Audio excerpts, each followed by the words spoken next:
Dear students, ഈ video ക്ലാസ്സിലൂടെ നമ്മൾ discuss ചെയ്യുന്നത് ക്യാപിറ്റൽ ബഡ്ജറ്റിങ്ങിൽ വരുന്ന രണ്ടാമത്തെ വിഭാഗം, രണ്ടാമത്തെ ക്ലാസിഫിക്കേഷൻ, രണ്ടാമത്തെ ടൈപ്പ് ഓഫ് മെത്തേഡ്സ് അല്ലേ വരുന്ന ഡിസ്കൗണ്ടഡ് ക്യാഷ് ഫ്ലോ മെത്തേഡ്സ് അല്ലെങ്കിൽ time adjusted discounted cash flow method. Clear? അതിനെക്കുറിച്ചാണ് നമ്മൾ നോക്കുന്നത്. എന്താണ് time adjusted cash flow techniques അല്ലെങ്കിൽ ഡിസ്കൗണ്ടഡ് ക്യാഷ് ഫ്ലോ ടെക്നിക്സ് അല്ലേ? നമ്മൾ നേരത്തെ പറയണ്ടായി പ്രസൻറ്റ് വാല്യൂസ് അതുപോലെ തന്നെ ടൈം വാല്യൂ ഒക്കെ നോക്കുമ്പോൾ പറഞ്ഞു അല്ലേ. ടൈം വാല്യൂ മെഷർ ചെയ്യാൻ വേണ്ടി നമുക്ക് ഉപയോഗിക്കാവുന്ന ഒരു മെത്തേഡാണ് ഡിസ്കൗണ്ടിങ്. എന്താ ഡിസ്കൗണ്ടിങ്ങിൽ ചെയ്യുന്നത്? ഫ്യൂച്ചറിൽ കിട്ടാവുന്ന എമൗണ്ടുകളെ, ഫ്യൂച്ചറിലുള്ള എമൗണ്ടുകളെ നമ്മൾ എന്ത് ചെയ്യുന്നു? അതിനെ കൺവേർട്ട് ചെയ്ത് നമ്മുടെ പ്രസൻറ്റ് പീരീഡിൽ സീറോയിലേക്ക് നമ്മൾ മാറ്റുന്നു. ക്ലിയർ? കറൻറ്റ് എമൗണ്ട് ആക്കി മാറ്റുന്നു. ഇങ്ങനെ മാറ്റുന്നതിന് വേണ്ടി ഈ ഫ്യൂച്ചറിൽ കിട്ടുന്ന ഓരോ എമൗണ്ടിനും നമ്മൾ എന്ത് ചെയ്യും? അതിനെ ഒരു നിശ്ചിത ഡിസ്കൗണ്ട് റേറ്റ്, മേ ബി ഇൻഫ്ലേഷൻ്റെ റേറ്റ് ആയിരിക്കാം അല്ലേ, അല്ലെങ്കിൽ ഇൻട്രസ്റ്റ് റേറ്റ് ആയിരിക്കാം, അല്ലെങ്കിൽ നമ്മൾ റിക്വയർഡ് റേറ്റ് ആയിരിക്കാം. ഇങ്ങനെ ഒരു റേറ്റിനെ നമ്മൾ ഡിസ്കൗണ്ട് റേറ്റ് ആയിട്ട് എടുക്കുകയും, ക്ലിയർ, ആ റേറ്റ് നമ്മുടെ പ്രോബ്ലത്തിൽ തരും. അപ്പോൾ അങ്ങനെയുള്ളൊരു റേറ്റിനെ നമ്മൾ ബേസിക് ആയിട്ട് എടുത്തിട്ട് ആ റേറ്റ് വെച്ചുകൊണ്ട് എന്ത് ചെയ്യുന്നു? നമുക്ക് കിട്ടാൻ ഫ്യൂച്ചറിൽ കിട്ടാൻ സാധ്യതയുള്ള ക്യാഷ് ഫ്ലോസിനെ, ക്ലിയർ, അതിൻ്റെ ഇപ്പോഴത്തെ എമൗണ്ട് ആക്കിയിട്ട് പ്രസൻറ്റ് എമൗണ്ട് ആക്കി മാറ്റുന്നു. അതുകൊണ്ട് ഇതിൻ്റെ പ്രസൻറ്റ് വാല്യൂ മെത്തേഡ് എന്നാണ് പറയുന്നത് അല്ലേ. അപ്പോൾ ഇങ്ങനെ ചെയ്യുന്നത് കൊണ്ട് ടൈമിനെ നമ്മളിവിടെ അഡ്ജസ്റ്റ് ചെയ്യുകയാണ് ചെയ്യുന്നത് അല്ലേ. സോ ടൈം, ഫ്യൂച്ചർ ടൈമിനെ നമ്മൾ എന്ത് ചെയ്യുന്നു? പ്രസൻ്റ് ആക്കി മാറ്റുമ്പോൾ ടൈം അഡ്ജസ്റ്റഡ് ആണ്. ഓക്കെ, ഇങ്ങനെ കൺവേർട്ട് ചെയ്യുന്ന പ്രോസസ്സിന് പറയുന്ന പേര് ഡിസ്കൗണ്ടിങ് ആണ്. അതുകൊണ്ടാണ് ഇതിനെ ഡിസ്കൗണ്ടഡ് ക്യാഷ് ഫ്ലോ എന്ന് പറയുന്നത്. ക്ലിയർ? അപ്പോൾ ഇത്തരത്തിൽ ഡിസ്കൗണ്ടഡ് ക്യാഷ് ഫ്ലോ ഉപയോഗിച്ച് ചെയ്യാവുന്ന മെത്തേഡുകളാണ് മോഡേൺ മെത്തേഡ്. അപ്പോൾ എല്ലാ മോഡേൺ മെത്തേഡ്സും ഡിസ്കൗണ്ടഡ് ക്യാഷ് ഫ്ലോ മെത്തേഡ്സ് ആണ്. ഓക്കെ, അപ്പോൾ ആ മെത്തേഡിൽ നമ്മൾ ചെയ്യുന്ന സമയത്ത് നമ്മൾ എന്ത് ചെയ്യേണ്ടി വരുന്നു?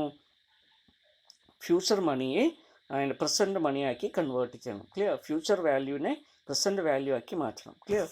So rupees 1000 today is equal to, clear, 1110 after 1 year. Clear? 10% നമ്മുടെ റേറ്റ് ഓഫ് ഇൻട്രസ്റ്റ് എങ്കിൽ, ക്ലിയർ, ഒരു 10% ഡിസ്കൗണ്ട് റേറ്റ് വെച്ച് നമ്മൾ നോക്കുകയാണെങ്കിൽ ഇന്ന് നമ്മുടെ 100 രൂപ കൈവശം ഉണ്ടെങ്കിൽ ഒരു വർഷം കഴിഞ്ഞാൽ അത് 110 റുപ്യാണ് തുല്യമാണ് അല്ലേ. അതിൻ്റെ അർത്ഥം എന്താ? ഒരു വർഷം കഴിഞ്ഞ് കിട്ടുന്ന 110 രൂപയും ഇപ്പോഴുള്ള 100 രൂപയും തുല്യമാണെന്ന് അർത്ഥം. ക്ലിയർ? അപ്പോൾ ഒരു വർഷം കഴിഞ്ഞ് കിട്ടുന്ന 110 രൂപയെ നമ്മൾ പ്രസൻറ്റ് വാല്യൂയിലേക്ക് കൺവേർട്ട് ചെയ്യുമ്പോൾ എത്രയായിട്ട് മാറും? It will become 100 rupees. അതുപോലെ തന്നെ രണ്ടാമത്തെ വർഷം നമുക്ക് കിട്ടുന്ന 121 റുപ്യയെ 10% വെച്ച് നമ്മൾ ഡിസ്കൗണ്ട് ചെയ്ത് കഴിഞ്ഞാൽ നമുക്ക് കിട്ടുന്ന അല്ലേ കറൻറ്റ് വാല്യൂ, പ്രസൻറ്റ് വാല്യൂ എന്താ? ഇപ്പോൾ 100 റുപ്യയ്ക്ക് തുല്യമാണ് 2 വർഷം കഴിഞ്ഞ് കിട്ടുന്ന 121 രൂപ. ക്ലിയർ? 3 വർഷത്തിൻ്റെ അവസാനം നമുക്ക് കിട്ടുന്ന 133 രൂപ അല്ലേ, അതിൻ്റെ പ്രസൻറ്റ് വാല്യൂ നമ്മൾ മാറ്റുകയാണെങ്കിൽ നമുക്ക് എത്ര കിട്ടും? ഇപ്പോൾ 100 റുപ്യയ്ക്ക് തുല്യമാണ്. ഓക്കെ, അപ്പോൾ ഈ രീതിയിലാണ് നമുക്ക് കിട്ടുക. ഇതെങ്ങനെയാണ് വരുന്നത്? ഇത് ഇൻട്രസ്റ്റ് റേറ്റിൻ്റെ അടിസ്ഥാനത്തിലാണ് ഇവിടെ പറയുന്നത്. ക്ലിയർ? അപ്പോൾ 100 രൂപ നമ്മളിപ്പോൾ കയ്യിലുണ്ട്, അതിന് ഒരു വർഷത്തേക്ക് നിക്ഷേപിച്ചു. 10% പലിശയെങ്കിൽ നമ്മുടെ 100 രൂപയും അല്ലേ 10 രൂപയും കൂടി ചേർത്ത് 110 രൂപ നമുക്ക് ഒരു വർഷം കഴിഞ്ഞാൽ കിട്ടും അല്ലേ. അതുപോലെ തന്നെ ഈ 110 രൂപ വീണ്ടും ഒരു വർഷത്തേക്ക് നിക്ഷേപിച്ച് കഴിഞ്ഞാൽ നമുക്ക് എന്ത് ചെയ്യും? വീണ്ടും 10% പലിശ കിട്ടും, 11 റുപ്യ പലിശ കിട്ടും. അപ്പോൾ 121 രൂപയായി അല്ലേ ടോട്ടൽ. വീണ്ടും അതിനെ നമ്മൾ നിക്ഷേപിക്കുകയാണെങ്കിൽ എന്തായിട്ട് മാറും? അല്ലേ 12 റുപ്യ പലിശ കിട്ടും. അപ്പോൾ നമുക്ക് 133 രൂപയായി. ഇങ്ങനെ അല്ലേ നമുക്കൊരു ആൾട്ടർനേറ്റീവ് യൂസസിന് വേണ്ടി, ക്ലിയർ, നമ്മുടെ കറൻറ്റുള്ള നമ്മുടെ പൈസ അല്ലേ കൈവശമുള്ള കറൻറ്റ് എമൗണ്ടിനെ നമ്മൾ മാറ്റി വെക്കണമെങ്കിൽ, ഫ്യൂച്ചറിലേക്ക് മാറ്റി വെക്കണമെങ്കിൽ നമുക്ക് എന്തെങ്കിലും എക്സ്ട്രാ ബെനിഫിറ്റ് കിട്ടണം അല്ലേ. അങ്ങനെ കിട്ടുന്ന അല്ലേ അത് ഇൻട്രസ്റ്റിൻ്റെ രൂപത്തിലായിരിക്കും നമുക്ക് കിട്ടുക. ഇങ്ങനെ കിട്ടാവുന്ന ഒരു കോൺസെപ്റ്റിന് ഇതിൻ്റെ അടിസ്ഥാനത്തിലാണ് നമ്മളിവിടെ പറയുന്നത്. ക്ലിയർ? മണിയുടെ വാല്യൂ ടൈം കഴിയുന്തോറും എന്ത് ചെയ്യുന്നു? കുറഞ്ഞു വരുന്നു. കാരണം എന്തുകൊണ്ടാണ് കുറഞ്ഞു വരുന്നത്? ഇവിടെ നോക്കിക്കഴിഞ്ഞാൽ നിങ്ങൾ വിചാരിക്കും 100 രൂപ ഇവിടെ ഉണ്ട് അല്ലേ, 110 രൂപ രണ്ടാമത്തെ വർഷം, ഇപ്പോൾ കൂടി വരില്ലേ. ഈ കൂടുതലല്ല പറയണത്, പിന്നെന്താണത്? ഇപ്പോഴുള്ള 100 രൂപ കൊണ്ട് വാങ്ങിക്കാൻ പറ്റുന്നത് ഒരു വർഷം കഴിയുമ്പോൾ 110 രൂപ കൊടുക്കേണ്ടി വരും, 2 വർഷം കഴിയുമ്പോൾ 121 കൊടുക്കേണ്ടി വരും, 3 വർഷം കഴിയുമ്പോൾ 133 കൊടുക്കേണ്ടി വരും. അപ്പോൾ മണിയുടെ വാല്യൂ എന്ത് ചെയ്യുകയാണ്? അപ്പോൾ വാല്യൂ ഓഫ് മണി എന്ത് ചെയ്യുന്നു? ഡിക്രീസ് ചെയ്യുന്നു അല്ലേ. സെയിം സാധനമാണ് നമുക്ക് ഫ്യൂച്ചറിൽ വാങ്ങിക്കേണ്ടത്, പക്ഷേ കൂടുതൽ പൈസ കൊടുക്കേണ്ടി വരും. ക്ലിയർ? അപ്പോൾ അതുകൊണ്ട് purchasing power of money is decreasing, value of money is decreasing as the time passes on. അപ്പോൾ ഇങ്ങനെ വരാവുന്ന ഇതിനാണ് നമ്മൾ ടൈം വാല്യൂ എന്ന് പറയുക അല്ലേ. ടൈം വാല്യൂ നമുക്ക് മെഷർ ചെയ്യുന്നതിന് വേണ്ടി 2 ടെക്നിക്സ് ഉണ്ടെന്ന് പറഞ്ഞു അല്ലേ, കോമ്പൗണ്ടിങ് ടെക്നിക്കും ഡിസ്കൗണ്ടിങ് ടെക്നിക്കും. ക്ലിയർ? കോമ്പൗണ്ടിങ് എന്താണ്? Compounding is a technique whereby we are converting present value amount into its future value. ഇപ്പോൾ നമ്മൾ 1000 രൂപ നിക്ഷേപിച്ചാൽ 5 വർഷം കഴിഞ്ഞാൽ എത്ര രൂപയായിട്ട് മാറും? ഇങ്ങനെയൊക്കെ നോക്കുമ്പോൾ അതിനെ കോമ്പൗണ്ടിങ് എന്ന് പറയും. ക്ലിയർ? ഡിസ്കൗണ്ടിങ് എന്താ, 5 വർഷം കഴിഞ്ഞ് കിട്ടുന്ന 1000 രൂപ ഇപ്പോഴത്തെ എത്ര വാല്യൂ ആണ് നമ്മൾ മാറ്റുന്നത്. അങ്ങനെ മാറ്റുമ്പോൾ പ്രസൻറ്റ് വാല്യൂയിലേക്കാണ് മാറ്റുക. അപ്പോൾ അതിനെ പറയുന്ന പേരാണ് ഡിസ്കൗണ്ടിങ്. ഓക്കെ. ഇപ്പോൾ ഡിസ്കൗണ്ടിങ് ഉണ്ട്, കോമ്പൗണ്ടിങ് ഉണ്ട്, ഡിസ്കൗണ്ടിങ് ഉണ്ട്. ഇവിടെ നമ്മൾ പ്രധാനമായിട്ടും ഉപയോഗിക്കുന്നത് ഡിസ്കൗണ്ടിങ് ടെക്നിക്കാണ്. എന്താ കാരണം ഇവിടെ പ്രസൻറ്റ് വാല്യൂയിലേക്ക് നമ്മൾ മാറ്റണം, ഡിസ്കൗണ്ടിങ് ചെയ്യണം അല്ലേ. ഇപ്പോൾ ക്യാഷ് ഫ്ലോസിനെ, ഫ്യൂച്ചറിൽ കിട്ടാവുന്ന ക്യാഷ് ഫ്ലോസിനെ നമ്മൾ ഡിസ്കൗണ്ട് ചെയ്യേണ്ടതായിട്ട് വരും. എന്താ കാരണം ബിസിനസ്സിൽ നമ്മുടെ ഏർണിങ്സ്, പ്രോഫിറ്റ്, ക്യാഷ് ഫ്ലോസ് ഒക്കെ ഫ്യൂച്ചറിലാണ് കിട്ടുക. ക്ലിയർ. അപ്പോൾ ഇപ്പോൾ തുടങ്ങാൻ പോകണേ ഉള്ളൂ, നമ്മളൊരു പ്രോജക്റ്റിനെ വിലയിരുത്തുകയാണ്. ക്ലിയർ. അപ്പോൾ തുടങ്ങാൻ പോകുന്ന ഒരു പ്രോജക്റ്റിൽ നിന്ന് തുടങ്ങിയാൽ നമുക്ക് കിട്ടാൻ സാധ്യതയുള്ള ഏർണിങ്സ് നമ്മൾ എസ്റ്റിമേറ്റ് ചെയ്യും അല്ലേ. അത് ഫ്യൂച്ചറിലാണ് നമുക്ക് കിട്ടാൻ സാധ്യത. അതിനെ ഇപ്പോഴത്തെ വാല്യൂയിലേക്ക് മാറ്റണം. ക്ലിയർ. അപ്പോൾ പ്രസൻറ്റ് വാല്യൂ ആയിട്ട് മാറും. അപ്പോൾ ഡിസ്കൗണ്ടിങ് ആണ് ചെയ്യേണ്ടത്. അതുകൊണ്ട് തന്നെ ഡിസ്കൗണ്ടഡ് ക്യാഷ് ഫ്ലോസ് എന്ന് പറയുന്നത്. അപ്പോൾ ഇത് ഈ method discounted cash flow method ആണെങ്കിൽ DCF മെത്തേഡായിട്ട് നമുക്ക് പറയാം. സോ മണിയുടെ വാല്യൂ കുറയുന്നു എന്ന് നമ്മൾ പറഞ്ഞു അല്ലേ. അപ്പോൾ അതുകൊണ്ട് തന്നെ മണിയുടെ വാല്യൂ കുറയുന്നത് കണ്ടുപിടിക്കാൻ വേണ്ടി നമ്മൾ എന്ത് ചെയ്തു, 1 രൂപ ക്ലിയർ 10% വെച്ച് ഡിസ്കൗണ്ട് ചെയ്യുകയാണെങ്കിൽ അല്ലേ, 1 വർഷം കഴിയുമ്പോൾ അതിൻ്റെ വാല്യൂ എത്രയായിട്ട് അല്ലേ, എത്രയായിരിക്കും അതിൻ്റെ ശരിക്കുള്ള വാല്യൂ എന്ന് പറഞ്ഞ് നമ്മൾ നോക്കുകയാണെങ്കിൽ എത്രയാണത്, 0.909 ആണ്. ക്ലിയർ. ഇപ്പോൾ 0.909 ആയിട്ട് മാറും. ഓക്കെ. അപ്പോൾ 1 രൂപ 1 വർഷം കഴിഞ്ഞ് നമുക്ക് കിട്ടുന്ന ഒരു രൂപ, അതിൻ്റെ വാല്യൂ ഇപ്പോഴത്തെ വാല്യൂ ആയിട്ട് നമ്മൾ കാൽക്കുലേറ്റ് ചെയ്യുകയാണെങ്കിൽ, ഡിസ്കൗണ്ടിങ് ചെയ്യുകയാണെങ്കിൽ അത് എത്രയേ ഉള്ളൂ, 90 പൈസ അല്ലേ, 90.9 പൈസ അല്ലെങ്കിൽ 0.909 റുപ്പി അങ്ങനെ വരും. ക്ലിയർ. അപ്പോൾ 2 വർഷമാണെങ്കിലോ, അപ്പോൾ അതിനെ വീണ്ടും നമുക്ക് ഡിസ്കൗണ്ടിങ് ചെയ്യാം. അപ്പോൾ ഡിസ്കൗണ്ടിങ് ചെയ്യുമ്പോൾ കിട്ടും അല്ലേ, നമ്മൾ നേരത്തെ നോക്കി 2ാമത്തെ വർഷം 121 റുപ്യ നമുക്ക് കിട്ടും. അപ്പോൾ ചെയ്യുമ്പോൾ എത്ര കിട്ടും, 826 കിട്ടും. 3ാമത്തെ വർഷം വരുമ്പോൾ 100/133, അപ്പോൾ എത്ര കിട്ടും, 751 കിട്ടും. ക്ലിയർ. അപ്പോൾ ഇങ്ങനെ നമ്മളത് എടുക്കും. ഇതെങ്ങനെയാണ് കാൽക്കുലേറ്റ് ചെയ്തത്, ഞാൻ ഇതെല്ലാം പറഞ്ഞത് ഇതിന് വേണ്ടിയിട്ടാണ്. നമ്മൾ എന്ത് ചെയ്യുന്നത്, 1 രൂപ അല്ലേ, ഇപ്പോഴത്തുള്ള amount divided by 1 + r raised to n. Clear. ഇതാണ് നമ്മുടെ formula, amount divided by 1 + r raised to n. Clear. അല്ലെങ്കിൽ ഇതിന് വേറെ രീതിയിൽ എഴുതാം, amount into clear 1 divided by 1 + r raised to n. Clear. ഇവിടെ ഈ എമൗണ്ട് നമ്മൾ എടുക്കുന്നില്ലെങ്കിൽ 1 divided by 1 + r raised to n. Clear. ഇത് എടുക്കാം. ഇങ്ങനെ എടുക്കുമ്പോൾ നമുക്ക് എന്ത് കിട്ടുന്നു, 1 രൂപയാണ് നമ്മളത് വിചാരിക്കുക, 1 രൂപയ്ക്ക് 10% വിചാരിക്കുക. അപ്പോൾ 1 + r എന്ന് പറയുന്നത് എത്രയാണ്, 10. അപ്പോൾ നമ്മൾ 0.1 എന്നാണ് ഇടുക, raised to 1. ക്ലിയർ. അപ്പോൾ എന്ത് കിട്ടും, 1 ഡിവൈഡഡ് ബൈ 1.1 എന്ന് കിട്ടും. ക്ലിയർ. 1 ഡിവൈഡഡ് ബൈ 1.1 എന്ന് പറഞ്ഞാൽ 0.909. ക്ലിയർ. ഓക്കെ. അതുപോലെ തന്നെ 2ാമത്തെ വർഷം വരുമ്പോൾ എന്താ വരിക, 1 divided by 1 + 0.1 raised to 2. Clear. So അതിനെ റെഡ്യൂസ് ചെയ്യുമ്പോൾ എന്ത് വരും, 1 ഡിവൈഡഡ് ബൈ 1.21. ഓക്കെ. അപ്പോൾ അതിൻ്റെ വാല്യൂ എത്ര വരിക, 0.826. ഇനി 3ാമത്തെ വർഷമാണ് വരുമ്പോൾ എന്ത് ചെയ്യും, 1 divided by clear 1 + 0.1 raised to 3. Clear. അപ്പോൾ 1 ഡിവൈഡഡ് ബൈ 1.33 അല്ലേ. അപ്പോൾ നമ്മൾ ചെയ്യുമ്പോൾ കിട്ടും 0.751. അപ്പോൾ ഇങ്ങനെ നമുക്ക് വാല്യൂ കിട്ടും. ക്ലിയർ. ഇത് നമുക്ക് മാത്തമാറ്റിക്കലി കാൽക്കുലേറ്റ് ചെയ്യാൻ പറ്റുന്ന വാല്യൂ ആണ് അല്ലേ. ഇതിൽ കുറേ വർഷത്തേക്ക് ചെയ്യുന്ന സമയത്ത് ഓരോ പ്രാവശ്യം നമ്മൾ ചെയ്യണ്ടേ, അത് ഒഴിവാക്കാൻ വേണ്ടിയിട്ടാണ് എന്ത് ചെയ്തിരിക്കുന്നത്, we have been provided with table. എന്ത് ടേബിളാണ് ഇതിനെ പറയുക, പ്രസൻറ്റ് വാല്യൂ ടേബിൾ എന്ന് പറയും നമ്മൾ. ക്ലിയർ. എന്ത് ടേബിളാണ്, present value table, PV table. Clear. PVF, present value factor table. Clear. ഇങ്ങനെ ഒരു ടേബിൾ ഉണ്ട്. ഈ ടേബിളിൻ്റെ പ്രത്യേകത എന്താ, 1 രൂപ വാല്യൂ ഉള്ള മണി ക്ലിയർ ഒരു നിശ്ചിത ഡിസ്കൗണ്ട് റേറ്റിൽ ഒരു നിശ്ചിത ഇയേഴ്സിൽ ഡിസ്കൗണ്ട് ചെയ്യുകയാണെങ്കിൽ എത്രയായിട്ട് മാറും. അങ്ങനെ 1 രൂപയുടെ അടിസ്ഥാനത്തിലാണ് ഇത് കാൽക്കുലേറ്റ് ചെയ്തിരിക്കുന്നത് PV ടേബിൾ. അപ്പോൾ ഇവിടെ എന്ത് കൊടുത്തിട്ടുണ്ടാകും, നമ്മൾ ഇവിടെയൊക്കെ പെർസെൻറ്റേജ് ഓഫ് ക്ലിയർ 6 കൊടുത്തിട്ടുണ്ടാവും. ക്ലിയർ. 6 എന്ന് പറഞ്ഞാൽ എന്താ, 1%, 2%, 3%, 4%, ക്ലിയർ 5%, 6%. ക്ലിയർ. ഇങ്ങനെ ഓരോന്നും കൊടുത്തിട്ടുണ്ടാകും. ഇവിടെയൊക്കെ എന്ത് കൊടുക്കും, നമ്മൾ n കൊടുക്കണം, 1, 2, 3. ക്ലിയർ. ഇങ്ങനെ കൊടുക്കണം. അപ്പോൾ നമുക്ക് എന്ത് ചെയ്യാൻ പറ്റും, ഇപ്പോൾ ഫോർ എക്സാമ്പിൾ 3ാമത്തെ വർഷം 10% വിചാരിക്കുമ്പോൾ 10%-ന് താഴെ നമുക്ക് ഓരോന്നും കൊടുത്തിട്ടുണ്ടാകും. അല്ലെങ്കിൽ ഇവിടെ 1%-ന് 1ാമത്തെ വർഷം എത്ര വാല്യൂ അത് ഇവിടെ കൊടുത്തിട്ടുണ്ടാകും. ക്ലിയർ. അതുപോലെ 2ാമത്തെ വർഷത്തിൽ എത്രയായിരിക്കും വാല്യൂ, ഇങ്ങനെ ഓരോന്നിനും വാല്യൂ ടേബിളിൽ കൊടുത്തിട്ടുണ്ടാകും. ഈ ടേബിളിലെ വാല്യൂ എടുത്തു കഴിഞ്ഞാൽ നമുക്ക് എന്ത് ചെയ്താൽ മതി, നമ്മുടെ എമൗണ്ടിനെ ക്ലിയർ പ്രസൻറ്റ് വാല്യൂ ഫാക്ടർ അല്ലേ കൊണ്ട് എന്ത് ചെയ്താൽ മതി, മൾട്ടിപ്ലൈ ചെയ്ത് കഴിഞ്ഞാൽ അതിൻ്റെ പ്രസൻറ്റ് വാല്യൂ കണ്ടുപിടിക്കാൻ പറ്റും, പി വി കണ്ടുപിടിക്കാൻ പറ്റും. Clear. So present value of an amount equal to amount into present value factor. Clear. അപ്പോൾ ഈ പ്രസൻറ്റ് വാല്യൂ ഫാക്ടർ എങ്ങനെ എടുക്കും, അതിനുവേണ്ടി നമ്മൾ R% എത്രയാണെന്ന് നോക്കും, N ഇയർ എത്രയാണെന്ന് നോക്കും. ക്ലിയർ. nth ഇയറിൽ എത്രാമത്തെ വർഷമാണ്, എത്രാമത്തെ പെർസെൻറ്റേജ് ആണ്. ക്ലിയർ. അതാണ് റോസും കോളമായിട്ട് കൊടുത്തിട്ടുണ്ടാവുക. ക്ലിയർ. അത് നോക്കിയിട്ട് നമ്മൾ എന്ത് ചെയ്യുന്നു, അത് ലൊക്കേറ്റ് ചെയ്തിട്ട് ആ പ്രസൻറ്റ് വാല്യൂ ഫാക്ടറിനെയാണ് ഇവിടെ മൾട്ടിപ്ലൈ ചെയ്യുക. Clear. So this is how present value is ascertain. ഇതെല്ലാം നമ്മൾ പ്രസൻറ്റ് വാല്യൂ സമയത്ത് നോക്കിയതാണ്. ക്ലിയർ. അപ്പോൾ ഇത് ഇങ്ങനെ ചെയ്തെടുക്കുന്ന ഒരു മെത്തേഡിനെയാണ് എന്ത് പറയുന്നത്, ഡിസ്കൗണ്ടിങ്. അപ്പോൾ ക്യാഷ് ഫ്ലോസിനെ നമ്മൾ എന്ത് ചെയ്യുന്നു, ഡിസ്കൗണ്ട് ചെയ്യുന്നു. അതിനുവേണ്ടി ഉപയോഗിക്കുന്ന ഫോമുല എന്താ അല്ലേ, 1/1 + R⁴n അല്ലേ. എമൗണ്ട് കൂടെ ഉണ്ടെങ്കിൽ എമൗണ്ടിനെ നമ്മൾ മൾട്ടിപ്ലൈ ചെയ്യുന്നു, അപ്പോൾ ഇത് കിട്ടും. ഇത്രയും ടേബിളിലുള്ള വാല്യൂ ആണ്. ക്ലിയർ. എമൗണ്ട് കൊണ്ട് മൾട്ടിപ്ലൈ ചെയ്യുമ്പോൾ എന്താവും, അത് നമുക്ക് പ്രസൻറ്റ് വാല്യൂ ആക്കി മാറും. So features of present value method. Present value മെത്തേഡിൻ്റെ ഒക്കെ ഫീച്ചർ എന്താ, DCF മെത്തേഡിൻ്റെ പ്രത്യേകത എന്താ. Clear. All the present value methods are based on the discounted cash flow. Clear. എല്ലാ മെത്തേഡും മോഡേൺ മെത്തേഡ്സ് ഒക്കെ ഡിസ്കൗണ്ടഡ് ക്യാഷ് ഫ്ലോ അനുസരിച്ചിട്ടാണ് ചെയ്യുന്നത്. Clear. So both cash inflows and cash outflows are to B discounted. ഇതിനെയൊക്കെ നമ്മൾ discount ചെയ്യണം, cash ഇൻഫ്ലോസിനെയും discount ചെയ്യണം, cash out ഫ്ലോസിനെയും discount ചെയ്യണം. ക്ലിയർ. അതെല്ലാം നമ്മൾ നേരത്തെ നോക്കിയിരുന്നു അല്ലേ, ഇൻട്രഡക്ഷൻ സമയത്ത് ക്യാഷ് ഫ്ലോ നോക്കുന്ന സമയത്ത് നോക്കിയിട്ടുണ്ടായിരുന്നു. Okay. These use cash flows and not accounting concept. Clear. Accounting profit.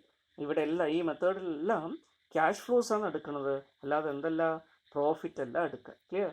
ARR മെത്തേഡിൽ മാത്രമേ പ്രോഫിറ്റ് എടുക്കുള്ളൂ, ബാക്കിയുള്ള മെത്തേഡിലൊക്കെ എന്തെടുക്കുന്നു, ക്യാഷ് ഫ്ലോസ് ആണ് എടുക്കുക. ക്ലിയർ. അതിൻ്റെ അർത്ഥം എന്താ, നെറ്റ് പ്രോഫിറ്റ് പ്ലസ് ഡിപ്രീസിയേഷൻ ആണ്. ക്ലിയർ. നോൺ ക്യാഷ് ആയിട്ടുള്ള ഡിപ്രീസിയേഷനെ ആഡ് ബാക്ക് ചെയ്ത് അങ്ങനെയാണ് നമ്മൾ എടുക്കുക. Then they take into consideration interest factor by recognizing the value of earlier cash flows compared to the later cash flow. Clear. ഇവിടെ എന്ത് ചെയ്യുന്നു, നമ്മൾ ഇൻട്രസ്റ്റ് ഫാക്ടർ കൂടെ കാൽക്കുലേറ്റ് ചെയ്യുന്നു. ക്ലിയർ. ആ ഇൻട്രസ്റ്റ് ഫാക്ടർ എടുക്കുന്നതുകൊണ്ടാണ് value of the current amount കൂടുതലും value of the future amount എപ്പോഴും എന്ത് ചെയ്യുന്നത്, കുറഞ്ഞിട്ടും വരുന്നത്. ക്ലിയർ. അപ്പോൾ ഇങ്ങനെ മണിയുടെ വാല്യൂ കുറയുന്നതുകൊണ്ട് അതിനെ നമ്മൾ അഡ്ജസ്റ്റ് ചെയ്യുന്നു. ഓക്കെ. അതുകൊണ്ട് പ്രസൻറ്റ് വാല്യൂയിലേക്ക് തന്നെ കൺവേർട്ട് ചെയ്യുന്നു. So they consider the entire cash flows of the projects throughout the economic life. ഈ മെത്തേഡുകളിലെല്ലാം ക്ലിയർ, ഒരു പ്രോജക്റ്റിൽ നിന്ന് കിട്ടുന്ന, പ്രോജക്റ്റിൻ്റെ ലൈഫിൽ കിട്ടുന്ന എല്ലാ ക്യാഷ് ഫ്ലോസിനെയും നമ്മൾ എന്ത് ചെയ്യും, കൺസിഡർ ചെയ്യും. ക്ലിയർ. അപ്പോൾ നേരത്തെ നോക്കിയ പോലെ പേ ബാക്ക് മെത്തേഡ് പോലെ കുറച്ച് മാത്രം എടുത്തു, അങ്ങനെയില്ല. ക്ലിയർ. എല്ലാ ക്യാഷ് ഫ്ലോസ് നമ്മൾ എടുക്കും, എന്നിട്ട് എല്ലാത്തിനെയും നമ്മൾ എന്ത് ചെയ്യും, പ്രസൻറ്റ് വാല്യൂയിലേക്ക് കൺവേർട്ട് ചെയ്യും. ഇതാണ് ഈ എല്ലാ മെത്തേഡുകളുടെയും പൊതുവായിട്ടുള്ള feature. Then important discounted cash flow techniques നമുക്ക് നോക്കുകയാണെങ്കിൽ അല്ലേ, കുറേയധികം മെത്തേഡ്സ് ഉണ്ട്. അതിൽ എന്തൊക്കെയാണ് വരിക, ഒന്ന് ഡിസ്കൗണ്ടഡ് ക്യാഷ് ഫ്ലോ മെത്തേഡാണ്, discounted pay back method. Pay back മെത്തേഡിൻ്റെ ഒരു ലിമിറ്റേഷനായിട്ട് നമ്മൾ പറഞ്ഞ എന്താ, അവിടെ ടൈം വാല്യൂ കൺസിഡർ ചെയ്യുന്നില്ല എന്ന് പറഞ്ഞു അല്ലേ. അതുകൊണ്ട് ടൈം വാല്യൂ കൂടെ കൺസിഡർ ചെയ്ത് അതിനെ മോഡിഫൈ ചെയ്യാൻ വേണ്ടി പേ ബാക്ക് മെത്തേഡിനെ എന്ത് ചെയ്തിട്ടുണ്ട്, ടൈം വാല്യൂ അഡ്ജസ്റ്റർ മെത്തേഡാക്കി റിഫൈൻ ചെയ്തിട്ടുണ്ട്, മോഡിഫൈ ചെയ്തിട്ടുണ്ട്. അത്തരത്തിലൊരു മോഡിഫൈഡ് വേർഷനാണ് ഡിസ്കൗണ്ടഡ് പേ ബാക്ക്. അതുപോലെ നെറ്റ് പ്രസൻറ്റ് വാല്യൂ മെത്തേഡ് രണ്ടാമത്തെ. ക്ലിയർ. ഇതിന് NPV എന്നാണ് പറയുക. ക്ലിയർ. അതുപോലെ തന്നെ അടുത്തത് പ്രോഫിറ്റബിലിറ്റി ഇൻഡെക്സ് മെത്തേഡ്, അതിനെ PI മെത്തേഡ്, അല്ലെങ്കിൽ ഇതിനെ വേറൊരു പേര് കൂടെ പറയും benefit cost ratio, BC ratio എന്ന് പറയും. ക്ലിയർ. ദെൻ അതുപോലെ internal rate of return, IRR എന്ന് പറയും. Clear. Internal rate of return. അതുപോലെ net terminal value method, NTV. Okay. ഇങ്ങനെയുള്ള മെത്തേഡ്സൊക്കെ മോഡേൺ മെത്തേഡ്സാണ്, അല്ലെങ്കിൽ ഡിസ്കൗണ്ടഡ് ക്യാഷ് ഫ്ലോ മെത്തേഡ്സാണ്. അപ്പോൾ ഇതിൽ ആദ്യത്തെ ഒരു മെത്തേഡാണ് നമ്മൾ നോക്കുന്നത്. Clear. What is discounted cash flow, that is discounted pay back method. So how we can calculate discounted pay back period. Clear. Discounted pay back period എന്താ, പേ ബാക്ക് പീരീഡ് എന്താണെന്ന് നമ്മൾ ഓൾറെഡി പറഞ്ഞാണ് അല്ലേ. അപ്പോൾ ഇൻവെസ്റ്റ്മെൻറ്റ് പ്രോജക്റ്റിൽ invest ചെയ്ത് നമുക്ക് cash flows കിട്ടും, നമ്മളെ ഒറിജിനൽ ഇൻവെസ്റ്റ്മെൻറ്റ് എത്ര പീരീഡ് കൊണ്ട് റീകുപ്പി ചെയ്യുന്നു എന്നാണ് നമ്മൾ നോക്കുന്നത്. ക്ലിയർ. ഇവിടെ ഒരേ ഒരു വ്യത്യാസം മാത്രമേ ഉള്ളൂ, ഈ തന്നിരിക്കുന്ന ക്യാഷ് ഫ്ലോസിനെ നമ്മൾ എന്ത് ചെയ്യണം, ഡിസ്കൗണ്ട് ചെയ്യണം. ക്ലിയർ. എന്നിട്ട് ആ ഡിസ്കൗണ്ടഡ് ക്യാഷ് ഫ്ലോസ് വെച്ചിട്ട് വേണം, present value of cash flow വെച്ചിട്ട് വേണം എന്ത് ചെയ്യാൻ, കാൽക്കുലേഷനൊക്കെ ചെയ്യാം. അത്രയും മാത്രമേ വ്യത്യാസമുള്ളൂ. അപ്പോൾ നമുക്ക് വേണമെങ്കിൽ ഒരു പ്രോബ്ലം നോക്കാം അല്ലേ. സോ നമ്മൾ ഇല്ലുസ്ട്രേഷൻ, നിങ്ങളുടെ ടെക്സ്റ്റിലുള്ള ഇല്ലുസ്ട്രേഷൻ നമ്പർ 2 ആണ്. Clear. So A company is considering the purchase of machine. 2 machines are available അല്ലേ. മെഷീൻ എയും മെഷീൻ ബിയും, 2 മെഷീനാണ് ഉള്ളത്. ക്ലിയർ. 5 വർഷമാണ് അതിൻ്റെ കാലാവധി. ആ ഓരോ മെഷീനും കിട്ടുന്ന ഇൻഫ്ലോസ് ആണ് അവിടെ തന്നിരിക്കുന്നത്. ക്ലിയർ? 1,00,000 രൂപയാണ് അതിൻ്റെ കോസ്റ്റ്. ക്ലിയർ? സ്ക്രാപ്പ് വാല്യൂ ഒന്നും ഇല്ല. ഓക്കെ. അപ്പോൾ നോർമലി നമ്മൾ പേ ബാക്ക് ചെയ്യണമെങ്കിൽ എന്താ ചെയ്യുക? ആദ്യം എന്ത് ചെയ്യും? നമ്മൾ ഈ 1,00,000 റുപ്യ എങ്ങനെയാണ് വരിക നോക്കിയിട്ട് ഇതിന് കുമുലേറ്റീവ് കണ്ടുപിടിക്കും. അല്ലേ? കുമുലേറ്റീവ് കണ്ടുപിടിക്കുന്നത് എന്ത് വരും? 25,000, 37,500. അപ്പോൾ എത്ര കിട്ടി നമുക്ക്? 3 2 5 അല്ലേ? 6 62,500 റുപ്യ കിട്ടി. അല്ലേ? ഇവിടെ 50,000 കൂടെ വന്നു. അപ്പോൾ ഈ 2ൻ്റെയും 3ൻ്റെയും ഇടയിലായിട്ടുള്ള ഒരു വാല്യൂ ആണ് വരിക. ക്ലിയർ? അപ്പോൾ നമുക്ക് 2 years ഉണ്ട്, പ്ലസ് ബാക്കി നമുക്ക് റിക്കവർ ചെയ്യാൻ വേണ്ടി 37,500 റുപ്യ ബാലൻസ് ഉണ്ട്. അല്ലേ? E plus B by C. Clear? Balance amount is 37,500. ആ വർഷത്തെ ക്യാഷ് ഫ്ലോ എന്ന് പറയുന്നത് 50,000 രൂപയാണ്. അങ്ങനെ വരുന്ന സമയത്ത് എത്ര കിട്ടും? 2.75 years കിട്ടും. 2.75 വർഷം, അല്ലെങ്കിൽ 3/4 years. ക്ലിയർ? ഇങ്ങനെയാണ് കിട്ടുക. മെഷീൻ ബിയുടെ ചെയ്യുകയാണെങ്കിലോ ഇതേപോലെ നമ്മൾ കുമുലേറ്റ് ചെയ്ത് വരുന്നതെന്ന് വിചാരിക്കുക. അല്ലേ? അപ്പോൾ എത്ര കിട്ടും? 3 വർഷവും വരും. അല്ലേ? 3 years കൊണ്ട് നമുക്ക് റീകുപ്പ് ആവും. ക്ലിയർ? ഇവിടെ ഇത് രണ്ടും കൂടി ചേർക്കുമ്പോൾ 50,000 റുപ്യയായി, ഇതുകൂടെ ചേർക്കുമ്പോൾ 1,00,000 രൂപ. അപ്പോൾ 3ാമത്തെ വർഷത്തിലാണ് വരിക. ക്ലിയർ? സോ പ്രോജക്റ്റ് എക്ക് 2.75 ആണ് വരുന്നത്. ക്ലിയർ? 75 years. ഇവിടെയാണെങ്കിൽ 3 years. അല്ലേ? അപ്പോൾ ഏതാണ് പേ ബാക്ക് പീരീഡ് കുറവ്? പ്രോജക്റ്റ് എ ആണ്. അപ്പോൾ പ്രോജക്റ്റ് എ നമ്മൾ സെലക്ട് ചെയ്യും. ക്ലിയർ? ഇതാണ് ട്രഡീഷണൽ പേ ബാക്ക് മെത്തേഡ്. ഓക്കെ. നമ്മൾ ഡിസ്കൗണ്ടഡ് പേ ബാക്ക് വരുമ്പോൾ എന്താ വ്യത്യാസം? ഇതിൻ്റെ തന്നെ ഡിസ്കൗണ്ട് പേ ബാക്ക് ആണ് അവിടെ നമുക്ക് ഒരു ഷീറ്റിൽ ചെയ്തിട്ട് ഇവിടെ നമ്മൾ കാണുന്നത്. ക്ലിയർ? സോ ഇവിടെ 10% നമ്മൾ അസ്യൂം ചെയ്യുന്നു. എന്ത്? Discount rate. Clear? Discount rate അല്ലെങ്കിൽ ഇൻട്രസ്റ്റ് ഫാക്ടർ എന്ന് പറയുന്നത് 10% നമ്മൾ അസ്യൂം ചെയ്യുന്നു. അപ്പോൾ നമ്മൾ ആദ്യം എന്ത് ചെയ്യണം? മെഷീൻ എൻ്റെ ചെയ്യണം. എങ്ങനെ ചെയ്യുന്നു? അല്ലേ? Investment amount 1,00,000 റുപ്യാണ്. അപ്പോൾ നമ്മൾ ചെയ്യുന്ന സമയത്ത് ഇയർ കോളം എഴുതി, അല്ലേ? ക്യാഷ് ഇൻഫ്ലോസ് എഴുതി, പ്രസൻറ്റ് വാല്യൂ ഫാക്ടേഴ്സ് ഒക്കെ നമ്മൾ 10% എടുത്ത് എഴുതി. അല്ലേ? ഇതിനെയാണ് ടേബിൾ വാല്യൂ എന്ന് പറയുക. PVF at 10%. ക്ലിയർ? ഫസ്റ്റ് ഇയറിൻ്റെ, സെക്കൻഡ് ഇയറുടെ, തേർഡ് ഇയറുടെ, ഫോർത്ത് ഇയറുടെ, ഫിഫ്ത്ത് ഇയറിൻ്റെ. ക്ലിയർ? അപ്പോൾ ടേബിൾ എടുത്ത് നമ്മൾ അതിൻ്റെ വാല്യൂസ് ഒക്കെ എടുത്ത് എഴുതി മൾട്ടിപ്ലൈ ചെയ്തു. ക്യാഷ് ഇൻഫ്ലോസിനെ പ്രസൻറ്റ് വാല്യൂ ഫാക്ടറുമായിട്ട് മൾട്ടിപ്ലൈ ചെയ്തപ്പോൾ 22,725, 30,975, അല്ലേ? 37,550, 17,075. ക്ലിയർ? 7,763. ഇങ്ങനെ നമുക്ക് പ്രസൻറ്റ് വാല്യൂ കിട്ടി. ഇതാണ് നമ്മൾ എന്ത് ചെയ്യേണ്ടത്? Present value of cash inflow ആയിട്ട് എടുക്കണം. ഇനി എന്ത് ചെയ്യണം? ഇതിനെ കുമുലേറ്റ് ചെയ്യണം. കുമുലേറ്റ് ചെയ്യുമ്പോൾ എന്ത് ചെയ്യും? ആദ്യത്തെ വർഷം സെയിം എമൗണ്ട്, രണ്ടാമത്തെ വർഷം രണ്ടും കൂടെ കൂട്ടുമ്പോൾ 53,700, മൂന്നാമത്തെ വർഷം 91,250. അപ്പോൾ 1,00,000 തികഞ്ഞിട്ടില്ല. 4ാമത്തെ വർഷം വരുമ്പോഴോ 1,08,325. അപ്പോൾ അവിടെ കൂടുതലായിട്ട് വന്നിട്ടുണ്ട്. ക്ലിയർ? അപ്പോൾ ഈ 3ൻ്റെയും 4ൻ്റെയും ഇടയിലായിരിക്കും എന്ത് വരിക? പേ ബാക്ക് പീരീഡ് വരിക. അല്ലേ? അപ്പോൾ നമ്മൾ E plus B by C ചെയ്യുമ്പോൾ എന്ത് വരും? 3 year പ്ലസ്, അല്ലേ? ബാക്കി എത്ര റിക്കവർ ചെയ്യാണ്ട്? 91,250 ഓൾറെഡി കിട്ടി. അപ്പോൾ ബാക്കി എത്ര ഉണ്ട്? 8,750 ബാക്കിയുണ്ട്. ഡിവൈഡഡ് ബൈ ആ വർഷത്തെ ക്യാഷ് ഇൻഫ്ലോ എന്ത് ചെയ്യുന്നു? അല്ലേ? ഈ വർഷമാണ് ഫൈനൽ റിക്കവറി. അതുകൊണ്ട് 17,075 രൂപയാണ് ക്യാഷ് ഇൻഫ്ലോ ആയിട്ട് എടുക്കുന്നത്. ക്ലിയർ? അങ്ങനെ എടുക്കുമ്പോൾ 3.52, അല്ലേ? 3.5 years, that is 3 years and 6 months എന്ന് കിട്ടും. അപ്പോൾ 3 വർഷവും 6 മാസമായിട്ട് മാറി. നേരത്തെ 2.75 വർഷം കിട്ടിയതാണ്. അതിപ്പോൾ എന്തായിട്ട് മാറി? 3.6 years ആയിട്ട് മാറി. ക്ലിയർ? അപ്പോൾ ഇങ്ങനെ മാറ്റം വന്നതായിട്ട് നമുക്ക് കാണാൻ പറ്റും. അതുപോലെ മെഷീൻ ബീൻ്റെ നമ്മൾ ചെയ്യുമ്പോൾ ഡിസ്കൗണ്ടഡ് പേ ബാക്ക് എങ്ങനെ എടുക്കും? അപ്പോൾ വീണ്ടും ഇതേപോലെ ഇയർ എഴുതി, ക്യാഷ് ഇൻഫ്ലോസ് ഒക്കെ എടുത്ത് എഴുതി, പ്രസൻറ്റ് വാല്യൂ ഫാക്ടർ എടുത്ത് രണ്ടും കൂടെ മൾട്ടിപ്ലൈ ചെയ്തു, പ്രസൻറ്റ് വാല്യൂ ഓരോന്നിനെയും കാൽക്കുലേറ്റ് ചെയ്തു, അതിനെ കുമുലേറ്റ് ചെയ്തു. അല്ലേ? കുമുലേറ്റ് ചെയ്യുമ്പോൾ നമുക്ക് ഇങ്ങനെ കിട്ടും. അല്ലേ? എപ്പോഴും ഇവിടെ എന്താ വരുന്നത്? 2 വർഷം കഴിഞ്ഞപ്പോൾ 42,338. 3ാമത്തെ വർഷം വരുമ്പോൾ എത്ര കിട്ടി? 79,888. 4ാമത്തെ വർഷം വരുന്നുണ്ട് 1,05,501. അപ്പോൾ ഇവിടെ ഈ 3ാമത്തെ വർഷത്തിൻ്റെയും 4ാമത്തെ വർഷത്തിൻ്റെ ഇടയിലായിട്ടാണ് വരിക. അപ്പോൾ E plus B by C ചെയ്യുമ്പോൾ 3 year പ്ലസ്, അല്ലേ? Balance amount to be recovered is 79,888 നിന്ന് 1,00,000 ഡിഫറൻസ് 20,112 ഡിവൈഡഡ് ബൈ 25,613. അല്ലേ? Cash flow of the final recovery period. അല്ലേ? അത് എത്രയാണ്? 25,613 നമ്മൾ എടുത്തു. അല്ലേ? ദാറ്റ് ഈസ് നമ്മൾ എടുക്കുന്ന സമയത്ത് രണ്ടും കൂടെ നമ്മൾ E plus B by C ചെയ്യുമ്പോൾ എത്ര കിട്ടും? 3.785 years. That means 3 years and 9 months എന്ന് കിട്ടും. ക്ലിയർ? ഇവിടെ കുറവുള്ള പീരീഡ് ഏതാ? 3 years and 6 months ആണ്. അപ്പം പ്രോജക്റ്റ് എ തന്നെയാണ് സ്യൂട്ടബിൾ ആയിട്ട് വരിക. ഇങ്ങനെ ക്യാഷ് ഫ്ലോസിനെ ഡിസ്കൗണ്ട് ചെയ്തിട്ട് അതിനെ ബേസ് ചെയ്തിട്ട് നമ്മൾ എന്ത് ചെയ്യുന്നു? പേ ബാക്ക് പീരീഡ് കാൽക്കുലേറ്റ് ചെയ്യുന്നു. ഡിസിഷൻ ക്രൈറ്റീരിയ ഒക്കെ സെയിം തന്നെയാണ്. ക്ലിയർ? ലീസ്റ്റ് പേ ബാക്ക് വരുന്ന പ്രോജക്റ്റ് നമ്മൾ സെലക്ട് ചെയ്യും. ക്ലിയർ? ഇങ്ങനെയുള്ള ഒരു മെത്തേഡാണ് എന്ത് പറയുന്നത്? Discounted pay back period method. Okay. അപ്പോൾ അതിൻ്റെ വേറൊരു ക്വസ്റ്റ്യൻ ആണ് നിങ്ങളിപ്പോൾ ഇവിടെ കാണുന്നത്. ക്ലിയർ? സ്ക്രീനിൽ കാണുന്നത്. Say cost of the project is rupees 6 lakh, life of the project is 5 years, annual cash inflows are 2 lakhs each. Clear? Cut off rate is 10%. അപ്പോൾ അങ്ങനെയാണെങ്കിൽ നമ്മൾ എന്ത് ചെയ്യണം? അവിടെ 2 ലക്ഷം രൂപ വീതമാണ് ചെയ്യുന്നത്. ക്ലിയർ? അപ്പോൾ നമുക്കിതിനെ എടുക്കുന്ന സമയത്ത് ഇയർ കോളം അല്ലേ, ഇൻഫ്ലോസ് നമ്മൾ എഴുതി, പ്രസൻറ്റ് വാല്യൂ ഫാക്ടർ 10% നമ്മളെടുത്ത് എഴുതി, മൾട്ടിപ്ലൈ ചെയ്തു, പ്രസൻറ്റ് വാല്യൂ കാൽക്കുലേറ്റ് ചെയ്തു. Clear? Then cumulative cash inflows എടുത്തു. 6 lakhs rupees നമ്മൾ എവിടെ വെച്ചിട്ടാണ് റിക്കവറി ചെയ്യുക അല്ലേ? അപ്പോൾ ഇവിടെ വെച്ച് വരുന്ന സമയത്ത് കൂടുതൽ വരുന്നുണ്ട്, ഇവിടെ കുറവേ ഉള്ളൂ. അപ്പോൾ 3 വർഷവും വരുന്നുണ്ട്, പിന്നെ കുറച്ചും കൂടെ വരുന്നുണ്ട്. അപ്പോൾ നമ്മൾ അതിന് വേണ്ടി റെഡ്യൂസ് ചെയ്യാൻ വേണ്ടി നമ്മൾ ചെയ്യുന്നു. ക്ലിയർ?